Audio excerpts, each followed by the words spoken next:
Have you ever felt like someone around you seems to enjoy your misfortunes or seems determined to control every part of your life? If so, you're not alone, and recognizing these subtle signs could save you from emotional harm. In today's video, we'll dive into 12 dark psychological traits of manipulative people and why spotting them early can protect your well-being. Stay until the end to discover powerful strategies that can help you reclaim control and avoid falling victim to these toxic behaviors. Because sometimes, knowledge truly is your best defense. If you haven't subscribed to our channel yet, I encourage you to click the subscribe button and ring the notification bell to stay updated on all our latest content. Your support means a lot, so if you find value in this video, please give it a thumbs up to help spread our message. I'm eager to hear your thoughts on today's topic. If you enjoy the content, please comment 1 below. If it doesn't resonate with you, leave a 0. Your feedback is crucial as it helps me create better videos that align with your interests. Now, let's get started. Number 1, let's dive deep into an unsettling reality. Some individuals don't just encounter joy in others' misfortunes by chance. They actively crave it, as if it fuels their very existence. These people are not merely indifferent to the pain of others. They seem to have an uncanny ability to seek out suffering and feed off it.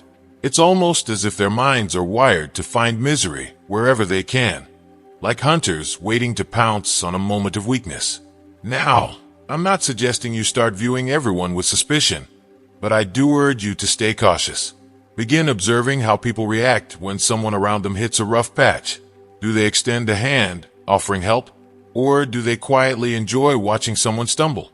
The famous philosopher Arthur Schopenhauer once wisely said, "To feel envy is human, but to rejoice in another's misfortune is devilish," and this resonates deeply. You can often spot someone who thrives on negativity by how they react to the suffering of others. Instead of feeling empathy, they feel a strange sense of triumph. These people are like emotional predators, constantly on the lookout for another person's failure or heartbreak. They drain the happiness and peace from the room, leaving behind a cloud of negativity and despair. When you look deeper, their actions resemble those of an emotional vampire. Just as a vampire feeds off the blood of others to survive, these individuals feed off the joy and energy of those around them, especially when someone is vulnerable. It's as though they find personal satisfaction in watching someone else fail, and that is what makes them dangerous. Not in a physical sense, but emotionally and psychologically. They can drain you, leaving you feeling hollow, all while wearing a smile that disguises their true intentions. But don't despair. Recognizing this kind of behavior is the first powerful step toward protecting yourself. Being able to see someone for who they truly are gives you the strength to shield your own emotions. If you identify such a person in your life, it doesn't mean you need to immediately cut them off. Sometimes, a little compassion can make a world of difference. It's possible that they act this way due to their own inner turmoil, and perhaps an honest conversation could make them reflect on their actions. After all, even the darkest souls are not beyond redemption. If Darth Vader could find his way back to the light, maybe this person can too. That being said, there is no need to subject yourself to a toxic relationship. If you try to address the behavior and it persists, your well-being must come first. You don't deserve to be the target of someone else's twisted sense of enjoyment. Be mindful of the people who surround you, and take note of how they react to others' pain. Sometimes, that slight grin when you trip or that casual smirk when things go wrong isn't just an innocent reaction. It could be a sign of a much darker character lurking beneath the surface. In life, we all experience ups and downs, but it's those who lift us during hard times that we should cherish.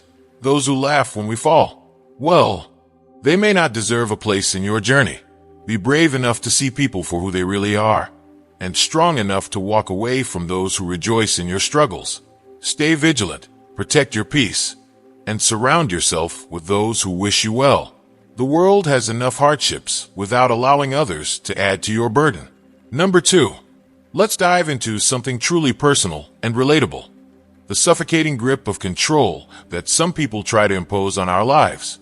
Have you ever felt like your every move, every decision, was being watched, judged, or even dictated by someone else? Like you were being puppeteered, your strings pulled by invisible hands that refuse to let you just breathe and be yourself? Trust me, if you've ever experienced this, I know how draining it can feel. It's as if you're trapped in someone else's version of reality, a twisted game where the rules are constantly changing, and you're left scrambling to keep up. The truth is, dealing with people who have an obsessive need for control is like living in a never-ending maze where you're constantly manipulated, confined, and stripped of your sense of freedom.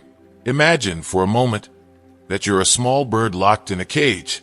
You know you were born to soar, to spread your wings and explore the skies. Yet there you are, stuck behind cold metal bars that weren't even of your own making. That's exactly what it feels like when someone, driven by their deep insecurities, feels the need to control every aspect of your life. It's a nightmare, not just because it's frustrating, but because it eats away at your very sense of self. And the worst part?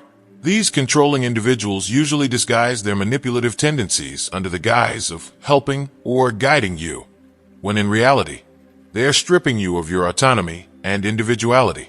Why do people behave this way? What drives someone to the point where they feel the need to dictate every move, every choice, every step you take? According to Dr. George Simon, a well-known expert in the field of manipulation, this overwhelming need for control stems from a deep-rooted fear of chaos. To these people, control is a way to manage their anxieties, a desperate attempt to keep their world from spiraling out of control. They cling to control like it's a life raft in a stormy sea. But here's the tragic irony. While they may feel like they're protecting themselves, all they're really doing is creating a storm in the lives of those around them. They're like emotional tornadoes, leaving destruction in their wake while convincing themselves they're just helping. If you are still watching this video and find these lessons useful, please comment number 1 below to let me know that you are still watching this video with me. I want you to pause for a moment and reflect. Does this sound familiar?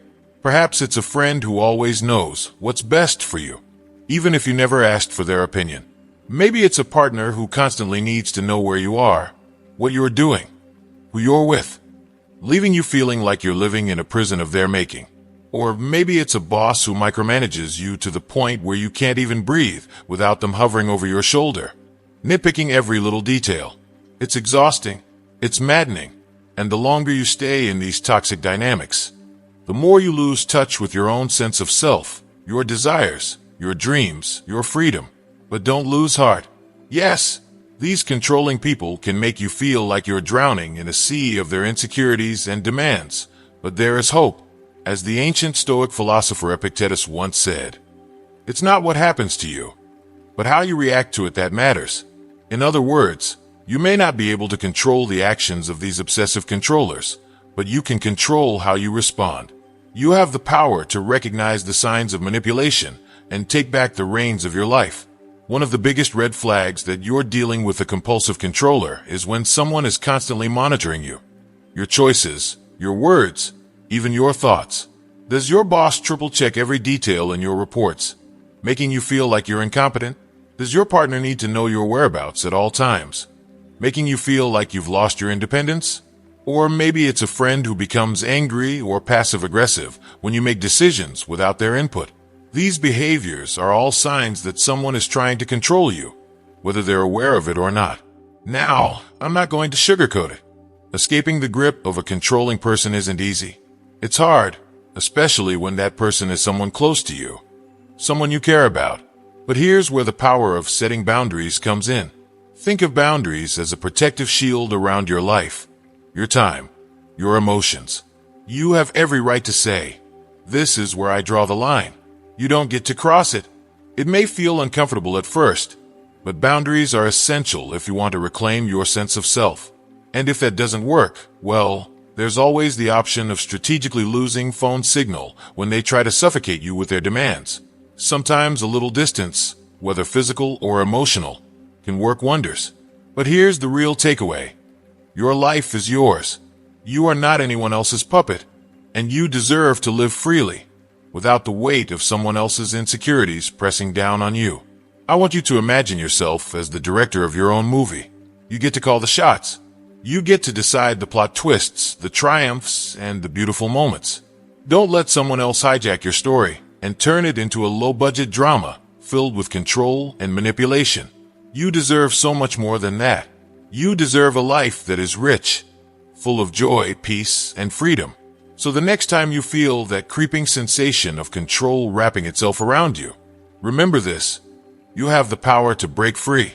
You have the strength to set boundaries, to stand up for yourself, and to live life on your terms. You are not a victim, nor are you a puppet in someone else's play. You are the hero of your own story, and it's time to start acting like it. Take that control back, my friend. Write your own script, and let it be the most beautiful, fulfilling, and empowering one yet. Number 3. Have you ever experienced that strange, unsettling feeling when someone walks into the room and suddenly everything changes? The atmosphere shifts, your heart beats a little faster, and you feel inexplicably uncomfortable. It's not something you can easily explain to others. Maybe even you don't fully understand it. But deep down, you know something isn't right. It's like your inner alarm system is screaming, "Warning, toxic person detected." It's a sensation that many of us have felt at one time or another, but we tend to brush it off as nothing more than a passing mood. But what if that feeling is your body trying to communicate something important to you? Let me take you into a scene. You're at a gathering, enjoying yourself with friends. The music is upbeat, the conversation is flowing, and everyone's laughter fills the air. Everything seems perfectly fine. Then, in walks a certain individual, and without saying a word, the entire energy of the room changes. You feel a knot forming in your stomach, and the lightheartedness that filled the room moments ago seems to evaporate. Suddenly, you're on edge, and you can't explain why. It's as if your body is sensing something that your mind hasn't quite processed yet. This isn't just some quirky human reaction. There's actually science behind it. According to Dr. Antonio Damasio, a renowned neuroscientist from the University of Southern California, our brain is constantly processing countless pieces of information from our surroundings that we aren't even consciously aware of. Our nervous system picks up on body language, tone of voice, facial expressions, and even subtle shifts in energy, long before our conscious mind catches up. It's like we all have a built-in radar that alerts us when something is off, even when we can't logically explain why. Our body, in many ways, knows more than our mind, and it's constantly working to protect us. But it's not just modern science that backs up this phenomenon. Ancient wisdom, too, acknowledged the power of intuition and subtle energy. The Chinese philosopher Confucius once said, "When you walk with two people, you can learn from both," highlighting the importance of observing others. But what Confucius didn't say, though he might as well have, is that sometimes, while walking with those two people, you'll sense that one of them is an emotional black hole, quietly draining the positivity out of you. It's the kind of realization that can be hard to accept at first, especially if the person is someone you care about, but your feelings are real, and they should not be dismissed. Now, I want you to think about your own life. Have you ever been around someone who, for some reason, leaves you feeling emotionally drained after every interaction? Maybe it's a friend who constantly complains but never listens to you. Or perhaps it's a coworker who always finds something negative to say, regardless of the situation. You might not be able to pinpoint exactly what it is about them, but every time you spend time together, you leave feeling exhausted, like you've just run a mental marathon. It's as though their presence alone sucks the energy out of the room and out of you. This is where things get tricky, because it's not always easy to identify who these toxic people are, especially when their behavior isn't overtly malicious. Sometimes they don't even realize what they're doing. They may not have bad intentions, but their constant negativity, manipulation, or neediness can slowly chip away at your emotional well-being. And here's the truth. Just because someone isn't intending to hurt you doesn't mean their presence isn't harmful. Ignoring these feelings is like ignoring a flashing red light. It's only going to get worse. So, how do you figure out if someone is truly toxic or if it's just a passing bad vibe? The answer lies in consistency. If every single time you interact with a certain person, you feel drained, stressed, or anxious, then it's time to listen to your gut. Think of it this way. If you were walking in a garden and kept stepping on thorns, you wouldn't continue to walk there barefoot, would you? You'd put on shoes or choose a different path. In the same way, if someone consistently makes you feel bad, even if their behavior seems minor on the surface, you owe it to yourself to protect your emotional health. Let's take Juan, for example. You meet up with Juan for coffee once a week, and without fail, you leave the meeting feeling worse than you did when you arrived.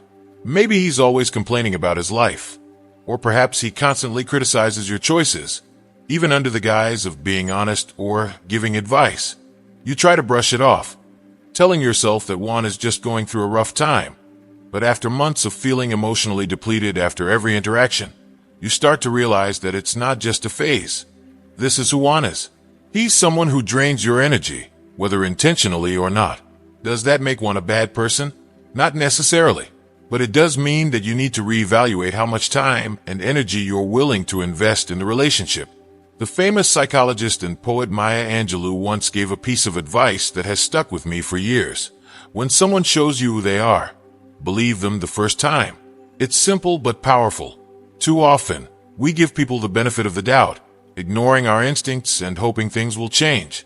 But the reality is that your body, your mind, and your intuition are trying to tell you something. When you feel that unease, when your stomach churns or your chest tightens at the mere sight of someone, it's not just in your head. Your body is speaking to you. It's telling you to pay attention and to protect yourself from potential emotional harm. But what can you do about it? The first step is to trust yourself. Trust that your feelings are valid, and don't let anyone dismiss them. If someone consistently makes you feel bad, it's okay to distance yourself. It doesn't make you a bad person. It makes you a person who values their own emotional and mental health. Set boundaries with those who drain you. And don't be afraid to say no to interactions that leave you feeling depleted. You wouldn't let someone walk into your home and take all your valuables. So why would you let someone walk into your life and drain your emotional reserves? The ability to sense toxic people is, in a way, a superpower. No, it won't help you leap tall buildings or stop speeding bullets, but it will help you protect your peace, your energy, and your sense of well-being. In a world that's often chaotic and stressful, being able to detect those who add to the chaos is an invaluable skill.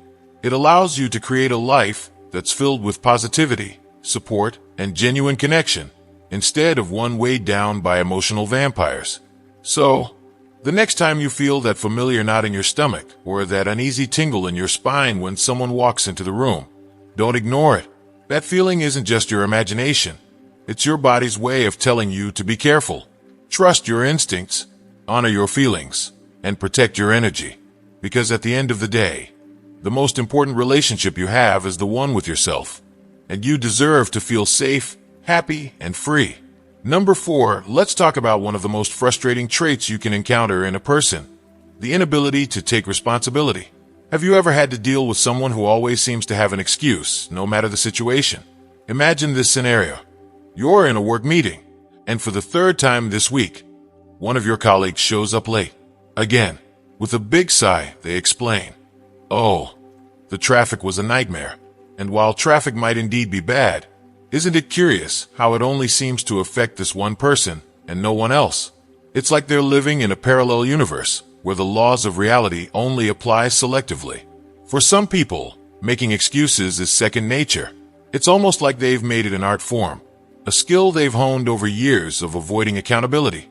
They're the masters of the blame game, dodging any and all responsibility with the precision of an Olympic athlete, winning gold medals in evasion. If responsibility were a challenge, these people would be world champions. But the truth is, this behavior, while laughable at times, is actually one of the biggest red flags in any relationship, whether personal or professional. When someone refuses to take ownership of their actions, it reveals a deeper issue, a toxic tendency to evade not just blame, but the very idea of personal growth and accountability. Let me tell you, these people don't just make excuses, they live in them. They are like magicians pulling endless excuses out of a hat, as if by some sleight of hand they can make their mistakes disappear. But here's the kicker. No matter how good their performance, the consequences of their actions don't vanish. Instead, those consequences get passed on to someone else, often onto you. They've mastered the art of pointing fingers, shifting responsibility, and when all else fails, playing the victim card like it's their get-out-of-jail-free ticket. Psychologist Dr. John Grohol explains that this type of behavior often stems from a fear of criticism or failure. It's as if these people think, if I never admit I'm wrong, I won't have to face the consequences of being wrong. If you are still watching this video and find these lessons useful, please comment number 2 below to let me know that you are still watching this video with me. It's almost tragic when you think about it. These individuals are so terrified of making a mistake or being perceived as less than perfect that they'd rather pass the blame onto others, denying themselves the opportunity to learn and grow.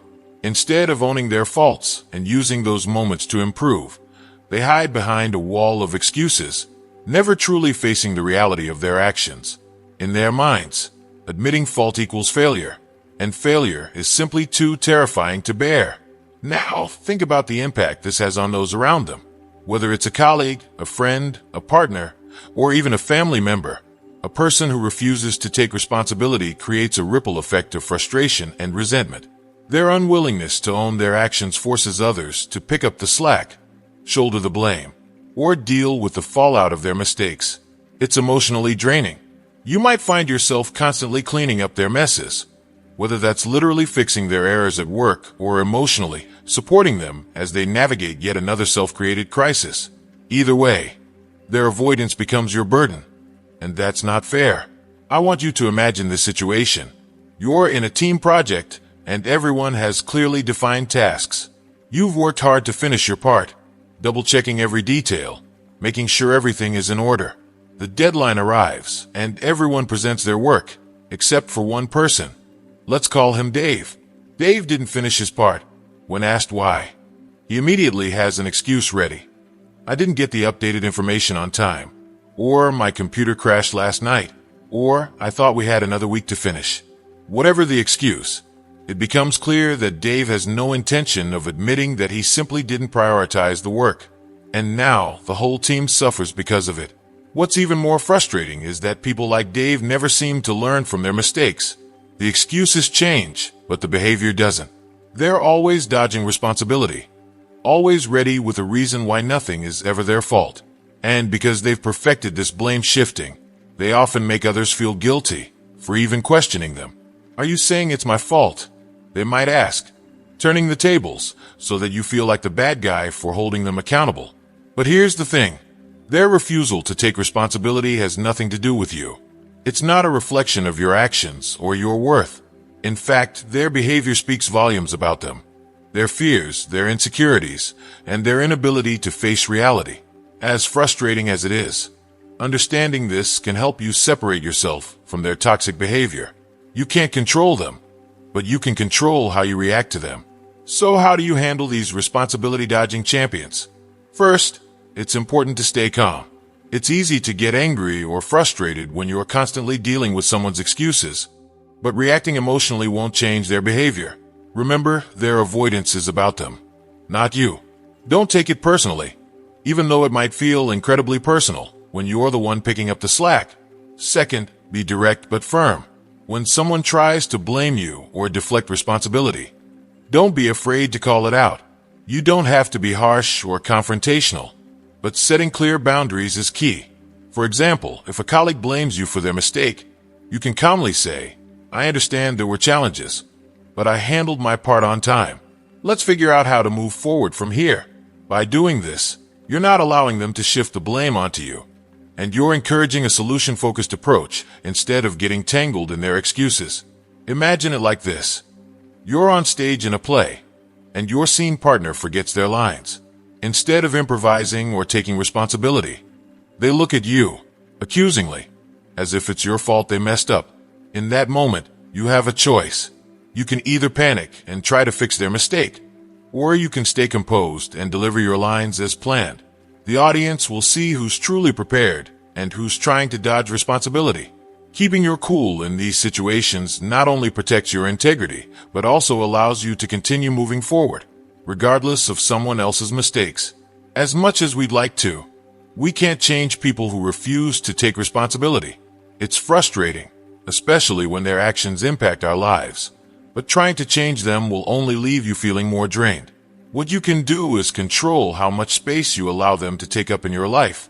If possible, distance yourself from people who consistently refuse to own their actions. You deserve to be surrounded by individuals who lift you up, take responsibility for their behavior, and contribute positively to your life. The Stoic philosopher Epictetus once said, "We cannot choose our external circumstances, but we can always choose how we respond to them." This is the essence of dealing with people who lack responsibility. You may not be able to avoid them entirely, but you can choose to set boundaries, protect your energy, and refuse to play their blame-shifting game. Let them carry the weight of their own actions and focus on what you can control. So, the next time you encounter someone who seems allergic to accountability, remember, their lack of responsibility isn't yours to bear. You don't have to fix their mistakes or absorb their blame. You are responsible for your own actions, your own growth, and your own well-being. And that, my friend, is more powerful than any excuse they could ever throw your way. Let them keep their excuses while you continue to shine with integrity and strength. You don't need their validation or approval.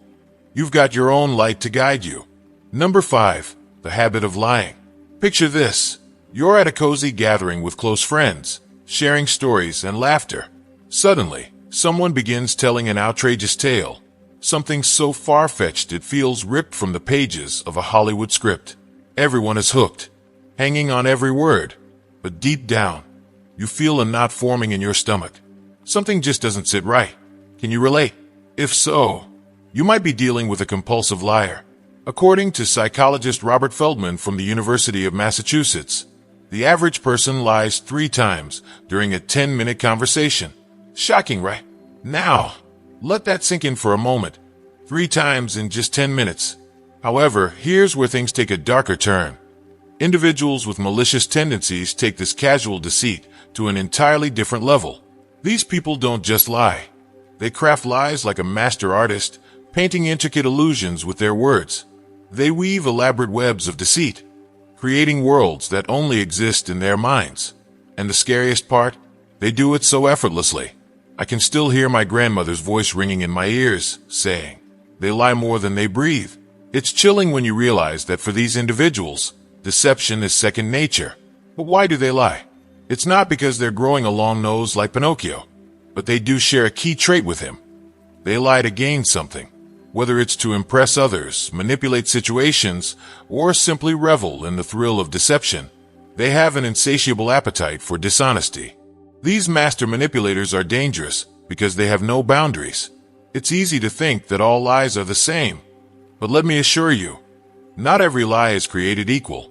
There's a vast difference between telling your partner that their haircut looks great, even if you're internally cringing, and spinning elaborate tales designed to control and harm others. The philosopher Immanuel Kant famously said that lying is morally wrong in any context, and while that's an ideal many of us strive for, let's be real. We've all told a harmless white lie at some point. But here's the key difference. People with malevolent intent lie as naturally as they breathe. They fabricate entire stories about their lives, inflate their accomplishments, and create imaginary crises, all while looking you straight in the eye, as if daring you to catch them. And you know what's even more terrifying? These lies have real, tangible consequences.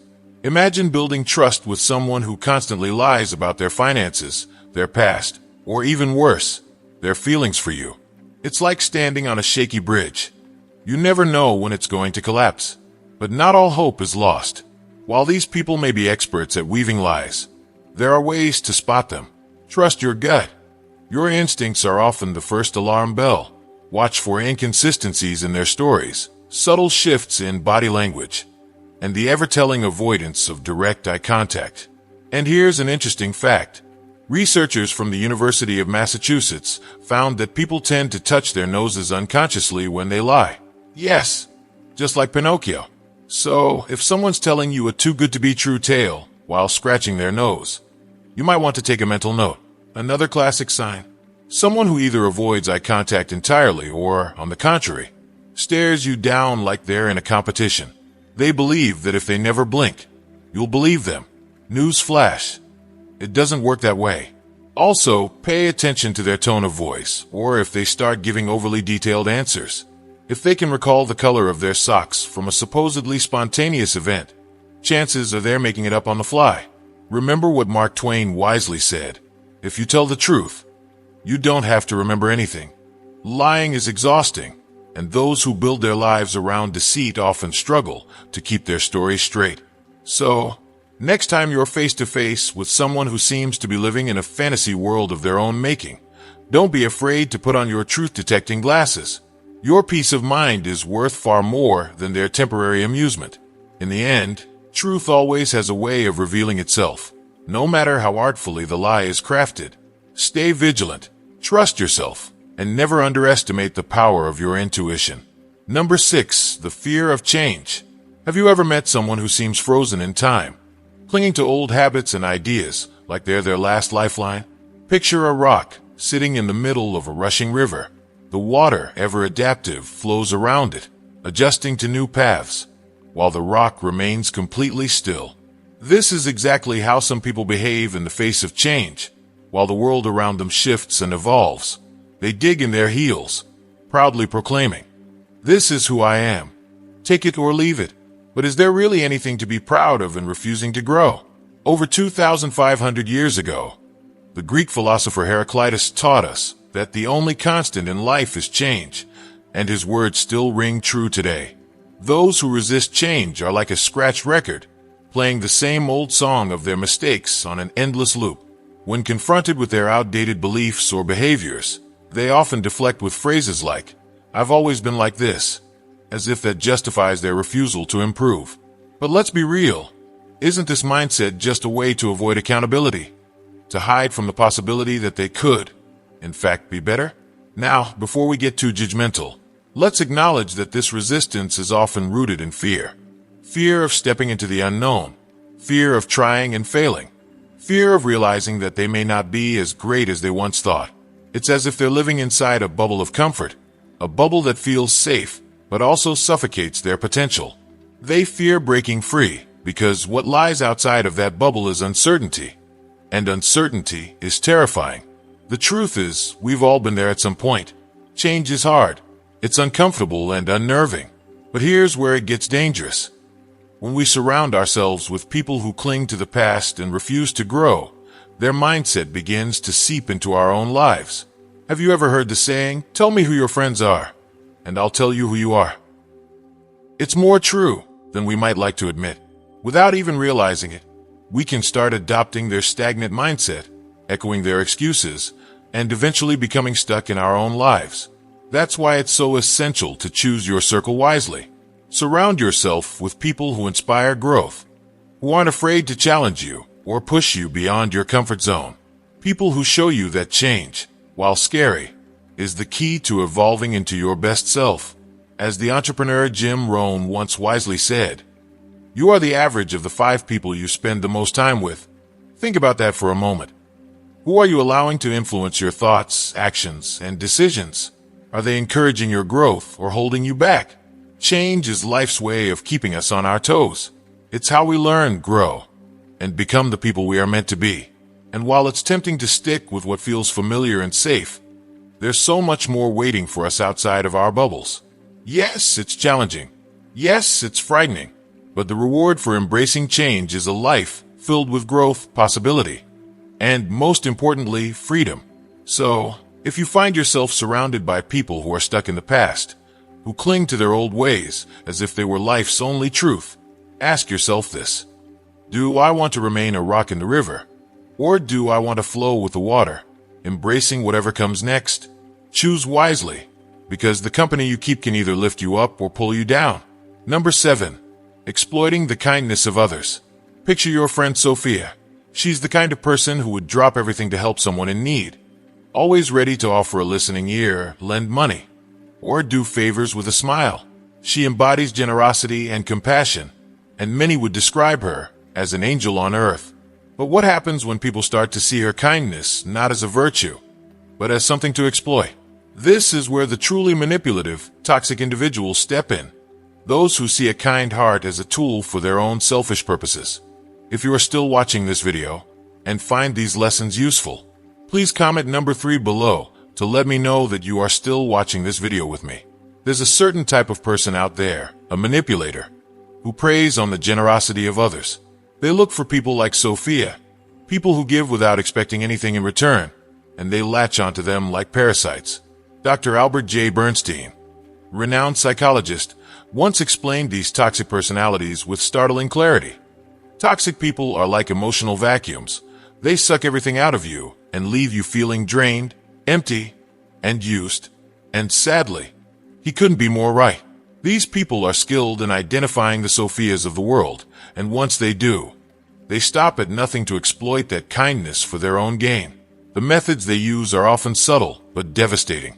Manipulators don't need to use force or make grand demands. Instead, they rely on emotional blackmail, guilt-tripping, and false promises.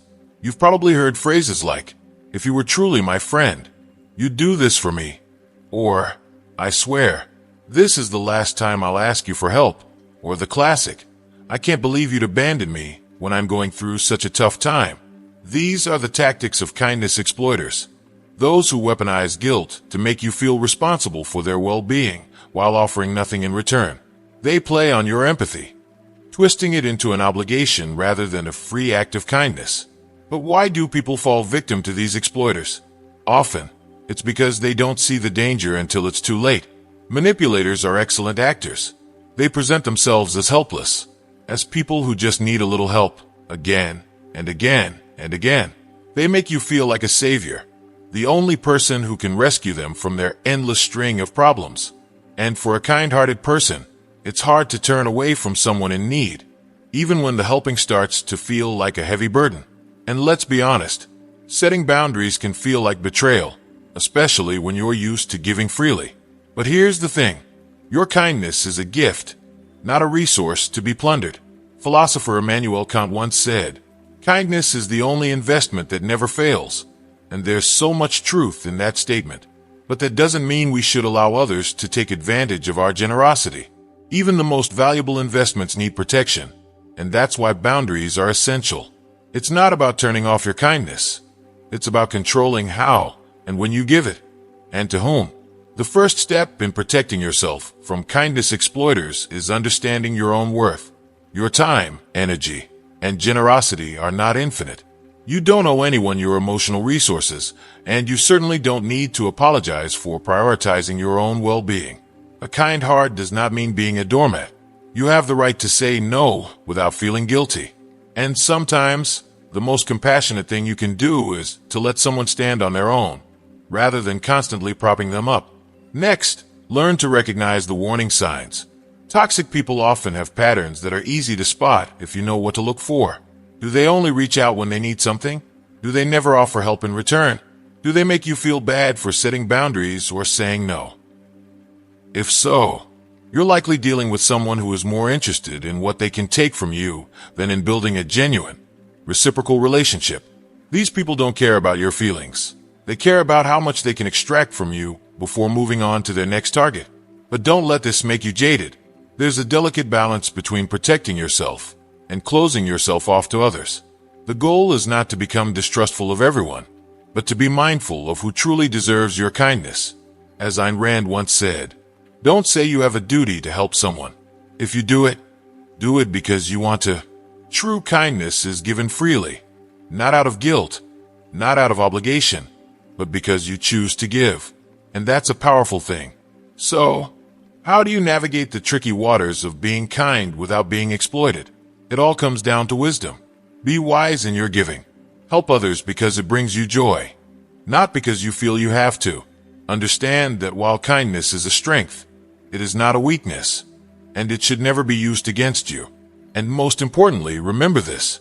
Your kindness is a gift, and not everyone deserves it. You can be good to others without sacrificing yourself. You can offer help without letting someone drain you. True generosity comes from a place of abundance, not depletion. And if you're constantly feeling exhausted or used, that's a sign you need to reevaluate your boundaries. So the next time someone tries to guilt you into doing something or makes you feel like you're not giving enough, take a step back. Reflect on whether this person truly values your kindness or if they're simply exploiting it for their own gain. Protect your heart, protect your energy, and above all, remember that you are allowed to say no. Your peace of mind, your emotional well-being, and your happiness are worth more than any favor or act of charity.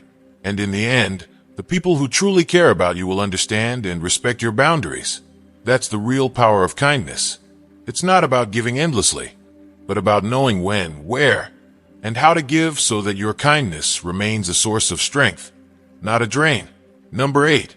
The often ignored but critical warnings from those who care about us. Imagine this scenario. You're in a relationship that feels like a dream come true. Everything seems to be falling into place, and you're completely smitten. But every time you mention this person to your friends or family, their reactions are not what you expect. Instead of excitement, you notice furrowed brows, uneasy glances, or awkward silence. You brush it off, telling yourself that they just don't know your partner the way you do. But what if their concerns are not just random opinions, but real warning signs that you're too close to see? This situation is more common than you might think, and it happens to people in relationships, friendships, and even business partnerships. Sometimes, when we're too emotionally invested, we lose our ability to see things clearly. Psychologist Dr. John Gottman, one of the leading experts in relationship dynamics, often points out that love can cloud our judgment, making it difficult to notice red flags that are obvious to everyone else around us. We tend to hold on to the image of the relationship we want to have, rather than the one we actually have. And this is where the wisdom of those closest to us becomes invaluable. But why should we listen to the people around us? Why should we trust their judgment over our own? Here's the truth. When you're emotionally involved in a situation, it's incredibly easy to ignore or downplay warning signs. Love, especially, can make you wear blinders. It creates a fog that makes it hard to see things objectively. Your friends, family, and loved ones are standing outside that fog. They don't have the same emotional investment in the situation, which allows them to see things from a more neutral, realistic perspective. They pick up on things you might miss: a strange tone of voice, a subtle controlling behavior, or even small inconsistencies in the stories your partner tells. In essence, they are watching the movie of your life from the audience while you're acting on the stage, and they can see things from a distance that you can't. Think about it. If you were driving a car and your windshield started to fog up, wouldn't you rely on a passenger to help guide you until your view clears? That's what your loved ones are. They are your co-pilots in life, offering their clear vision when yours is obscured by emotions. Their concerns aren't always about control or jealousy. They're often rooted in genuine care for your well-being. They want you to be happy, but more importantly, they want you to be safe, emotionally and mentally. Take Maria and Carlos, for example. Maria was head over heels for Carlos. He was charming, attentive, and seemed to say all the right things. But her friends kept raising concerns about his possessive behavior. "He just loves me," Maria would insist, believing that his controlling tendencies were actually signs of deep affection. Over time, however, Carlos became more and more demanding, isolating Maria from her friends and criticizing her choices. It wasn't until she was completely cut off from her support system that Maria finally realized her friends had been right all along. She had been so absorbed in her feelings for Carlos that she had ignored the red flags that were painfully obvious to everyone else. The philosopher Aristotle said, "A friend is a second self," meaning that true friends often see us more clearly than we see ourselves. They understand us deeply and can sometimes spot dangers before we even recognize them. But here's where things get tricky. It's not about listening to every single critique or allowing others to dictate your life. It's about finding the balance between trusting your own instincts and respecting the perspectives of those who love you. If one friend has a concern, it might be worth a conversation. But if multiple people in your life are raising the same red flags, it's time to take a step back and reevaluate. This isn't about paranoia. It's about being open to the idea that love, excitement, or even desperation can sometimes blind us to reality. We often feel defensive when someone criticizes our partner or choices because it feels like a personal attack. We equate criticism of the relationship with criticism of ourselves. But here's the thing. The people who truly care about you are not trying to undermine your happiness. They are trying to ensure it.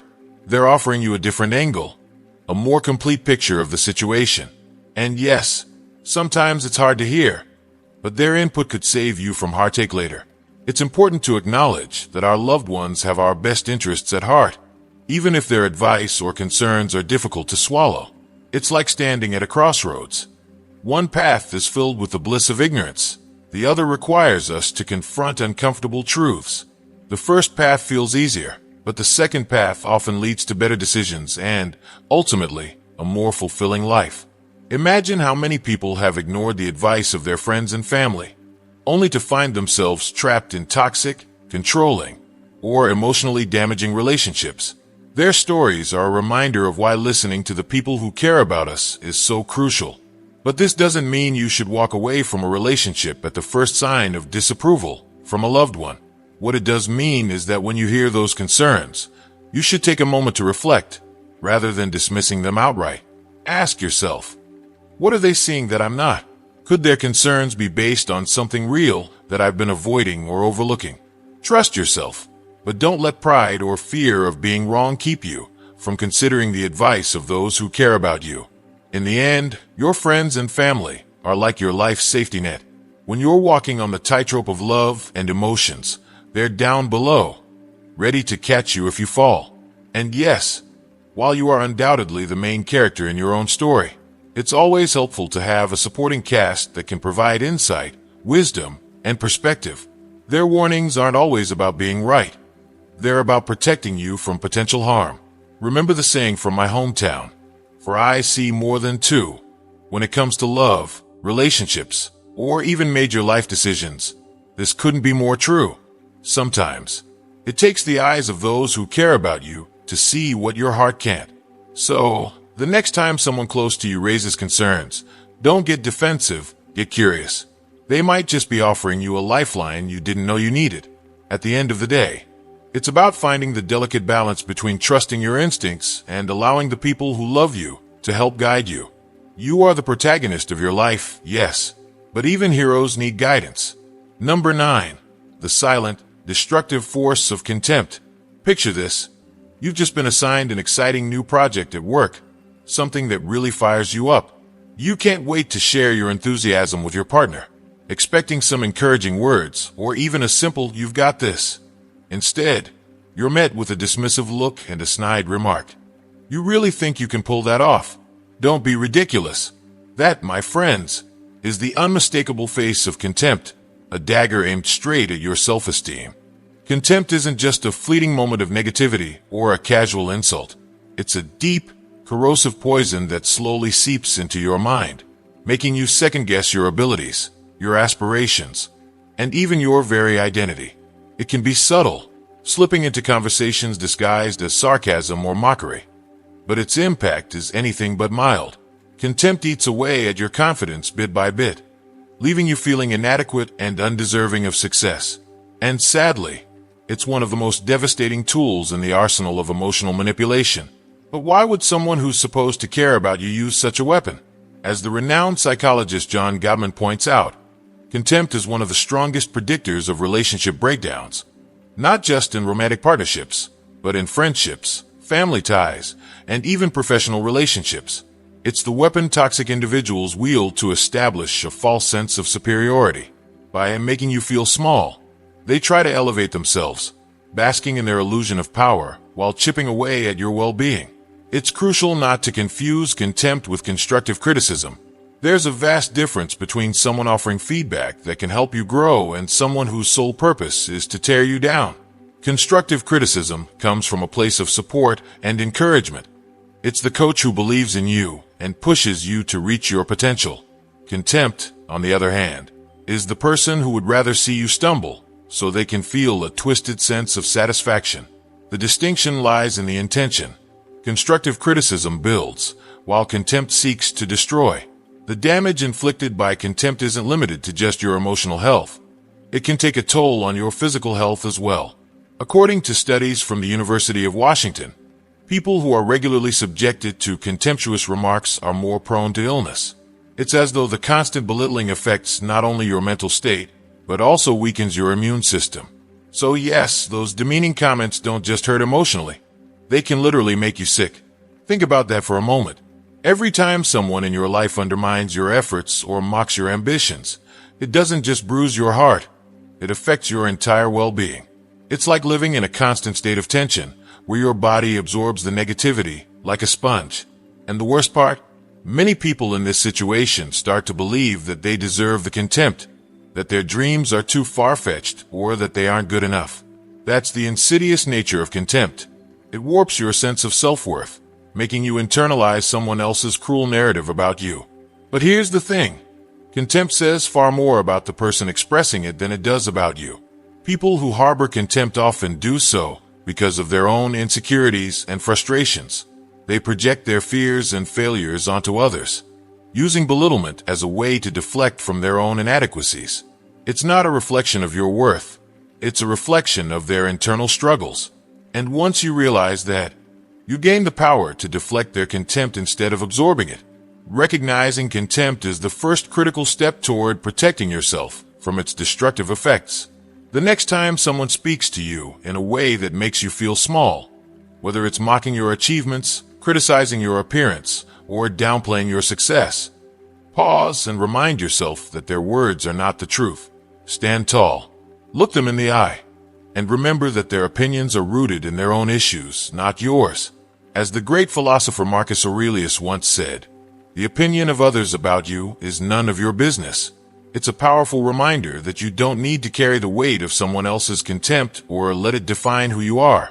Their attempt to bring you down doesn't change the truth of your abilities, your value, or your potential. You are far more than the small box they try to fit you into. Contempt thrives on your doubt. It grows stronger the more you allow it to fester in your mind, replaying the hurtful words over and over again until they start to sound like your own inner voice. But you have the ability to stop it in its tracks.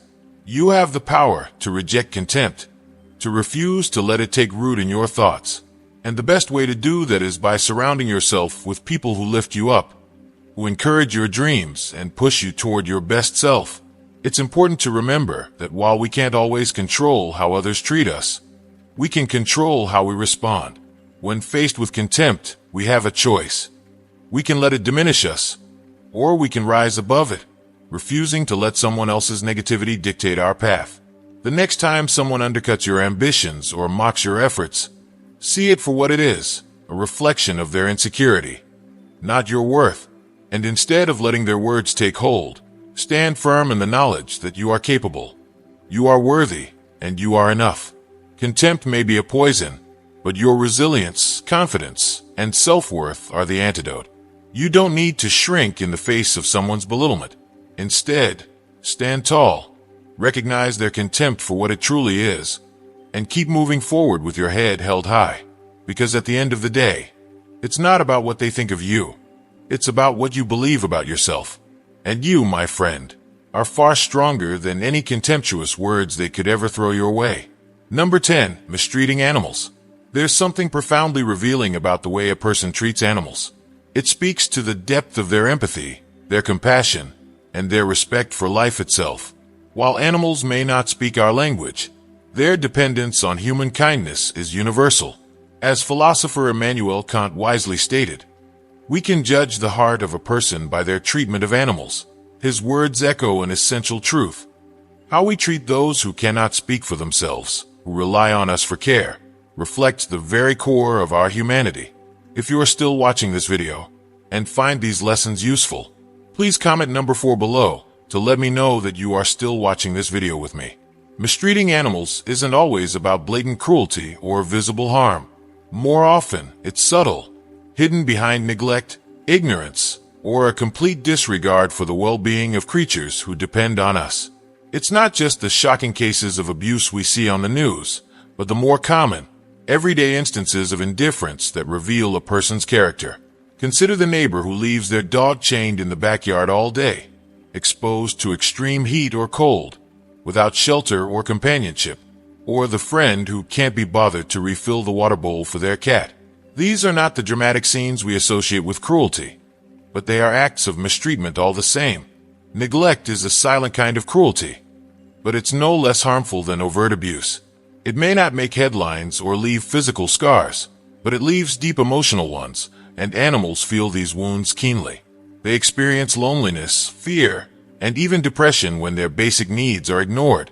And while it's easy to turn a blind eye or excuse it as not your business, the reality is that our indifference can be just as damaging as the neglect itself. In many ways, ignoring suffering is a form of participation in it. By looking the other way, we allow it to continue. But why do some people mistreat animals in the first place? It could stem from a lack of empathy or emotional detachment.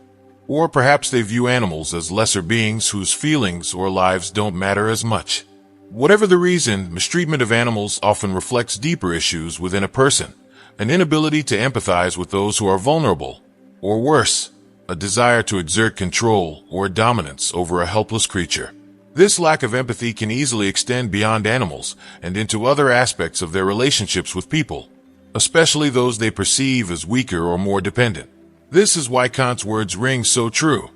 How someone treats an animal can tell you a lot about how they treat people.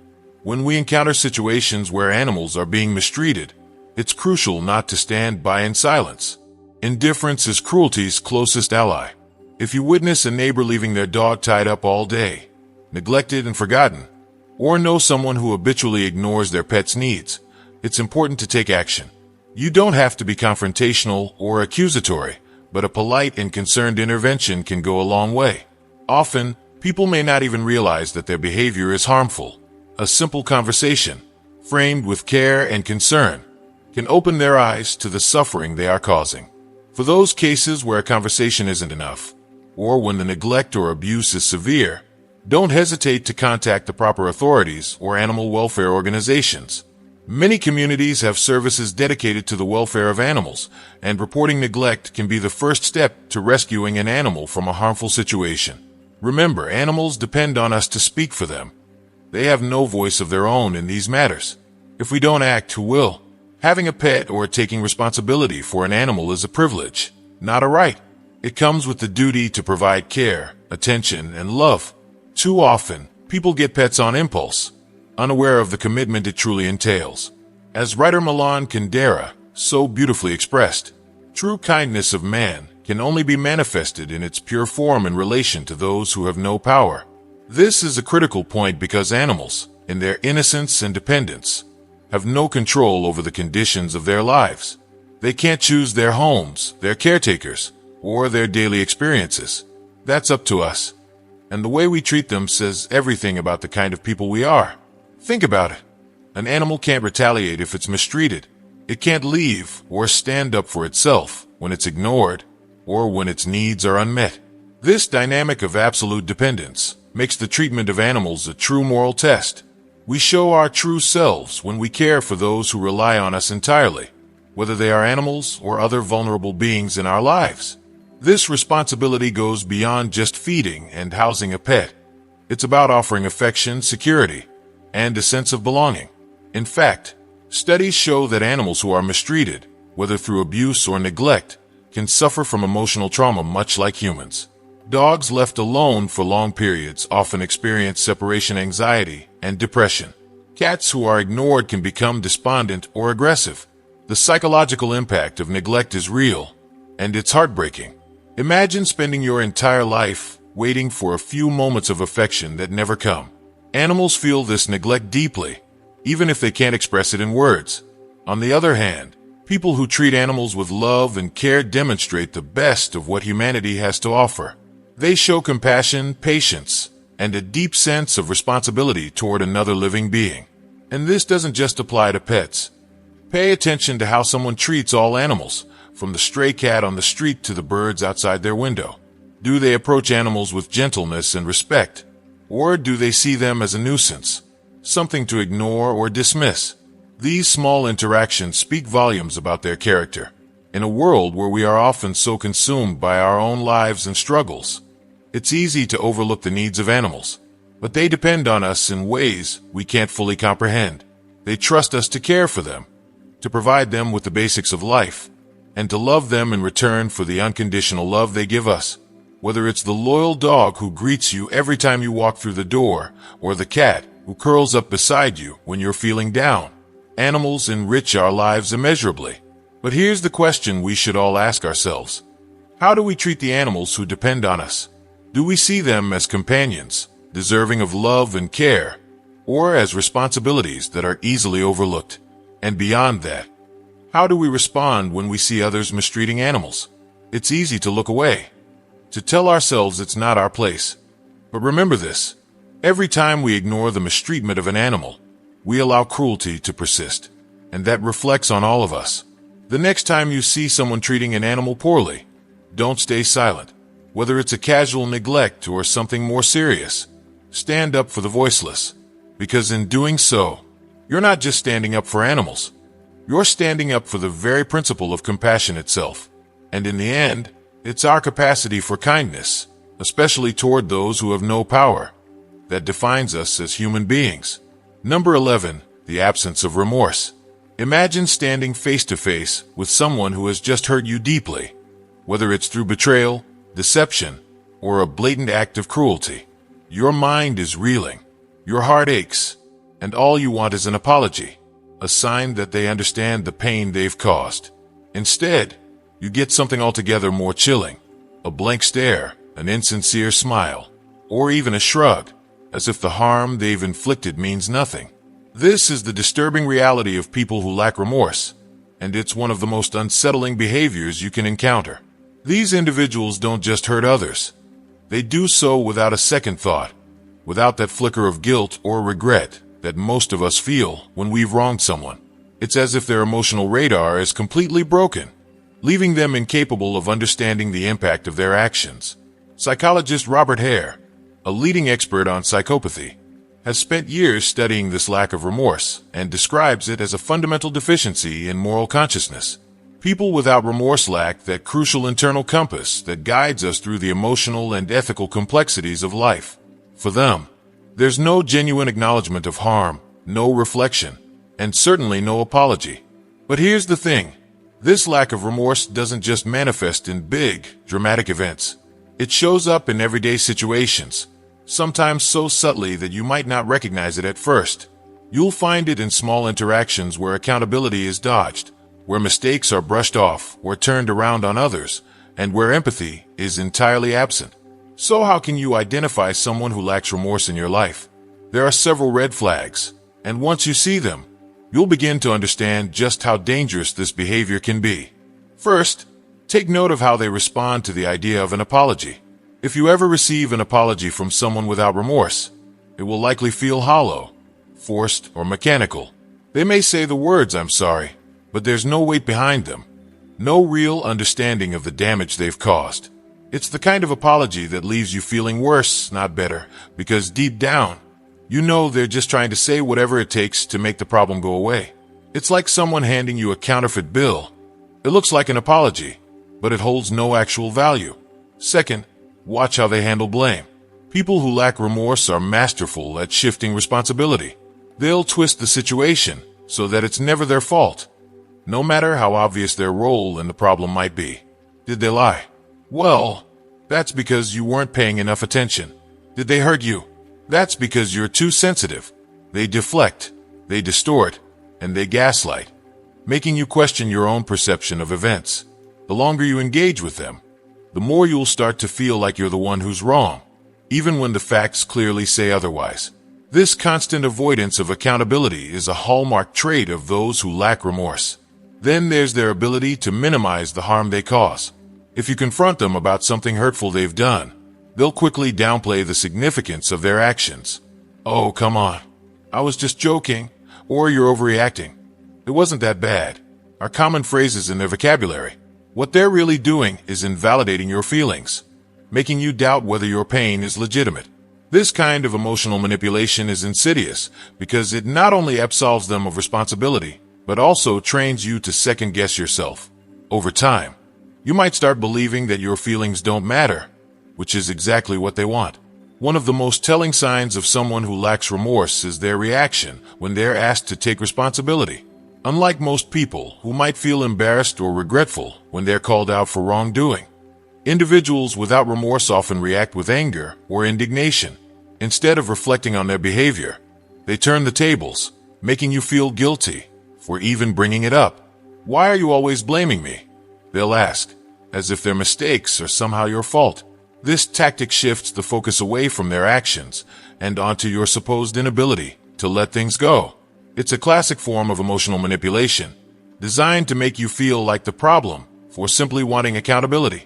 And then there's the avoidance. When someone without remorse is caught in a mistake, they will often try to deflect or change the subject entirely. They don't want to talk about their errors or the harm they've caused.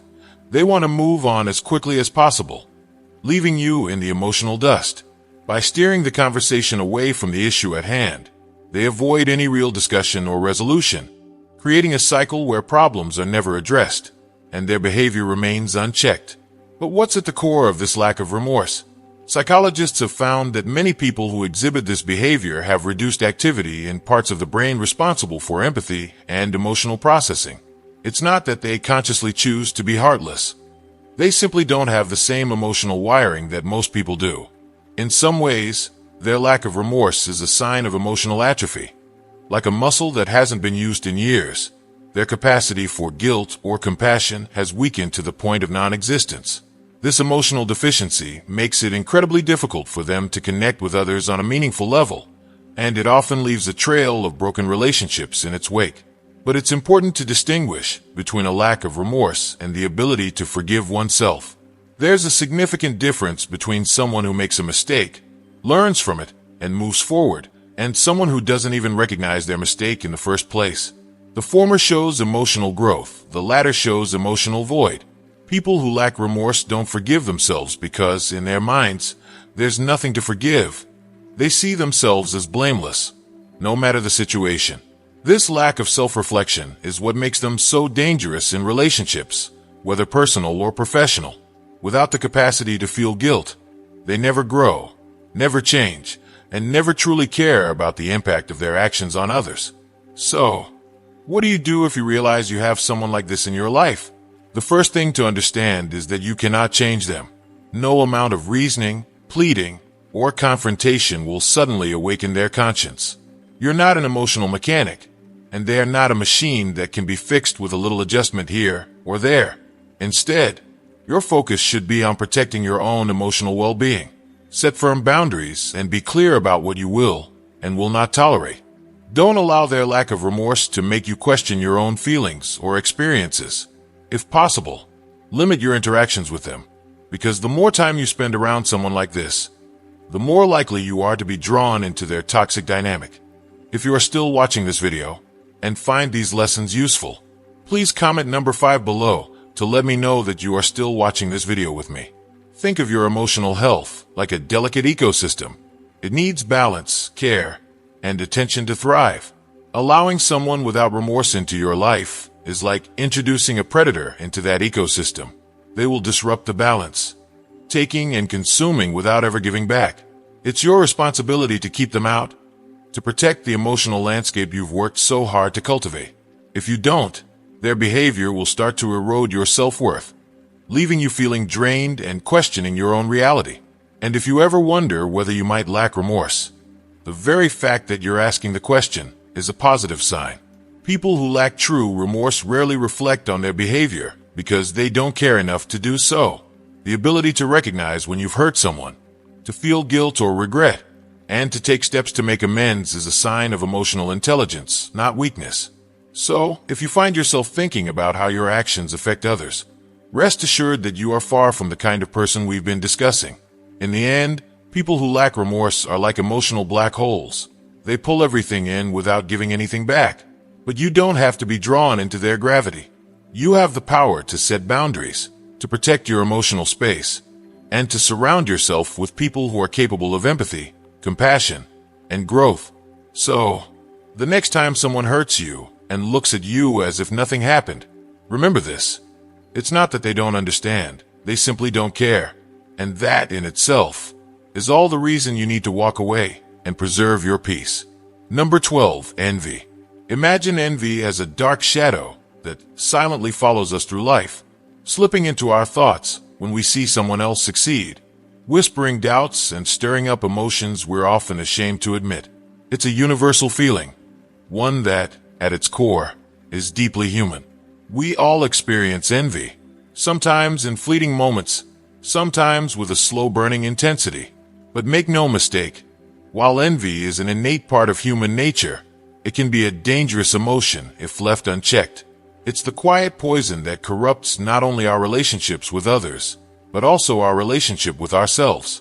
To understand envy, we must first recognize that it is not just a single emotion, but a complex web of feelings: jealousy, resentment, inadequacy, and even self-pity.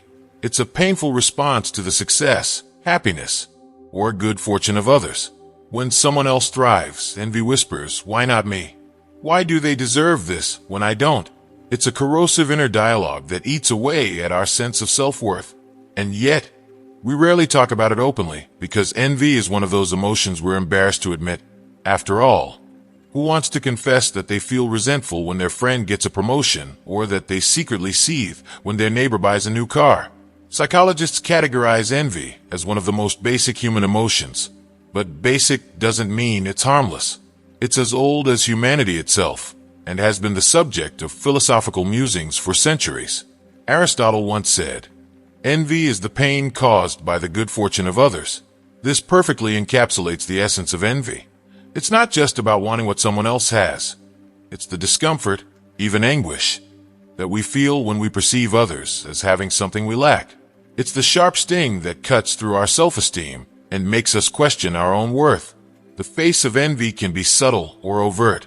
It might be the friend who dismisses your achievements with a casual, "Well, anyone could have done that," or the coworker who, despite your teamwork, forgets to mention your name when presenting a project.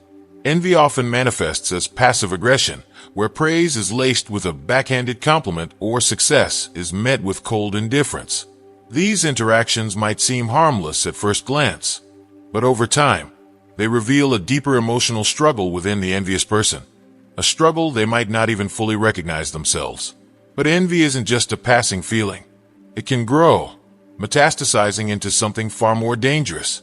People consumed by envy can become emotional vampires, feeding off the happiness and success of others. Instead of celebrating others' achievements, they seethe in resentment, quietly hoping for others to fail. This is where envy transforms from a simple human emotion into something toxic, capable of destroying friendships, partnerships, and even family bonds. A study from the University of California showed that chronic envy is strongly correlated with manipulative and sabotaging behaviors. When envy festers, it drives people to undermine those around them in subtle or overt ways, seeking to bring them down rather than lift themselves up. Yet, it's important to note that not all envy is destructive. In fact, envy can sometimes act as a mirror, reflecting back at us what we truly desire and highlighting areas of our lives where we feel unsatisfied.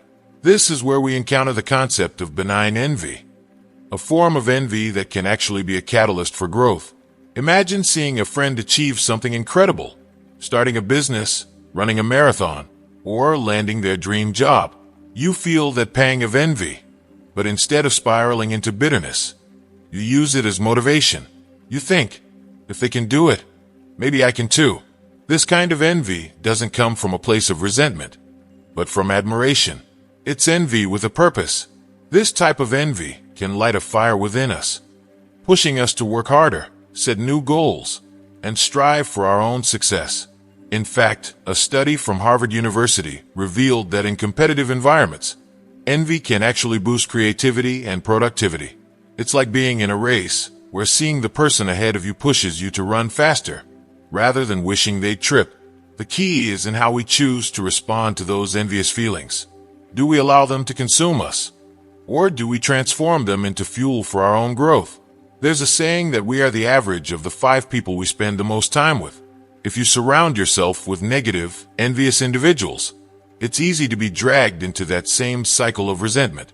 On the flip side, if you surround yourself with ambitious, positive people, that energy is contagious. You'll find yourself inspired by their success rather than threatened by it. This is why we often see top performers, whether they're entrepreneurs, athletes, or creatives, gravitate toward one another. They feed off each other's drive and accomplishments, not out of competition, but out of shared ambition. But it's important to recognize that there's a fine line between healthy, motivating envy and destructive, toxic envy. Psychologist Sarah Protesai distinguishes between these two forms of envy. Constructive envy is when we want to be like someone, to emulate their success, while destructive envy is when we want that person to fail. Toxic envy is insidious. It's not just about wanting what someone else has. It's about wanting them to lose it. This kind of envy is the breeding ground for sabotage, where people actively undermine others to soothe their own insecurities. It's the coworker who spreads rumors about you, or the friend who secretly rejoices when you encounter setbacks.